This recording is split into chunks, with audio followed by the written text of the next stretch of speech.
ஆன்மீக நண்பர்கள் அனைவருக்கும் அன்பு கலந்த வணக்கங்கள். இன்றைக்கு நாங்கள் ஆன்மீகம் சம்பந்தமான பதிவில் சிவபெருமானின் அதிசயம் வழிபடும் முறை தெரிஞ்சுக்கலாம் வாங்க. சிவனுக்கு அபிஷேகம் செய்வதால் ஏற்படும் பலன்கள் பார்த்தீங்கன்னா, நமச்சிவாய இனம் ஐந்தெழுத்த மந்திரத்துக்குரிய சிவன் ஒரு அபிஷேக பிரியர் ஆவார். அதனால் தான் ஒவ்வொரு சிவ ஆலயங்கள்லையும் சிவனுக்கு திரவியங்களால் அபிஷேகம் செய்வதா வழக்கமாக கொண்டுள்ளனர். அவ்வாறு சிவனுக்கு திரவியங்களை கொண்டு செய்யப்படக்கூடிய ஒவ்வொரு திரவியங்களுக்கும் ஒவ்வொரு பலன் உள்ளது அப்படின்னே சொல்லலாம். இளநீரால் சிவனுக்கு அபிஷேகம் செய்வதால் பேரானந்தம் கிடைக்குமா. சர்க்கரையினால் சிவபெருமானுக்கு அபிஷேகம் செய்தால் மன நிறைவு உண்டாகும். தீர்க்க ஆயுள் கிடைக்க பசுவின் கறந்த பாலை கொண்டு சிவனுக்கு அபிஷேகம் செய்யணும். அதே மாதிரி இனிய குரல் கிடைக்கணும்னா சுத்தமான தேனை கொண்டு அபிஷேகம் செய்யலாம். தயிரால் சிவனுக்கு அபிஷேகம் செய்ய பார்த்தீங்கன்னா சகல சம்பத்துகளும் கிடைக்கும்.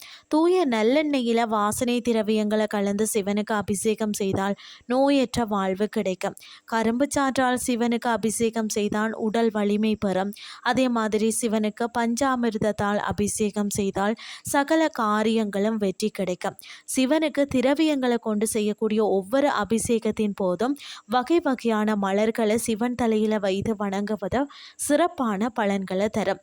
சிவன் கோயிலில் வழிபடக்கூடிய முறைகள் பார்த்தீங்கன்னா, முதல்ல சிவன் கோவிலை அடைந்தவுடன் சிவாய நம என கூறி ராஜகோபுரத்தை முதல்ல தரிசிக்கணும். அதற்கு பிறகு பார்த்தீங்கன்னு சொன்னால் கோயிலில் உள்ளே சென்றதும் விநாயக பெருமான வழிபட்டு தோப்பு கரணம் போடணும். அதற்கு பிறகு பார்த்தீங்கன்னா நந்தி தேவரிடம் சென்று அவர் சிரசின் வழியாக சுவாமியை தரிசிக்கணும். நந்தி தேவரை வழிபடும் சமயத்தில் நந்தி காயத்ரி மந்திரம் ஜெபிப்பது சிறந்தது. அதற்கு பிறகு கருவறையில் இருக்கும் சிவபெருமானுக்கு அர்ச்சனை செய்து வழிபடணும். சிவனை வழிபடும் சமயத்தில் ஓம் நமச்சிவாய இந்த மந்திரத்தை கூறி வழிபடுவது நல்லது. சிவபெருமான் அபிஷேக பிரியர் என்றதால் பார்த்தீங்கன்னா சிவனுக்கு ஏதேனும் அபிஷேகம் செய்வது மேலும் சிறந்தது. சிவபெருமானை வழிபட்ட பிறகு அன்னை பரமேஸ்வரியை வழிபடணும். அம்பாளை வணங்கிய பின்னர் தென்முக கடவுளான தட்சிணாமூர்த்தியை வழிபடணும்.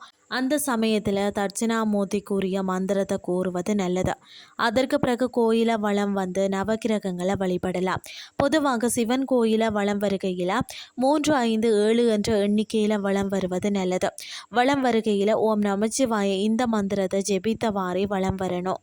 இன்றைய ஆன்மீகம் சார்ந்த பதிவு உங்களுக்கு பிரயோசனமாக அமைஞ்சிருக்கும்னு சொல்லி நானும் நம்புகிறேன். இதே மாதிரி மற்றும் ஒரு ஆன்மீகம் சார்ந்த பதிவோடு உங்களை சந்திக்கிறேன். நன்றி.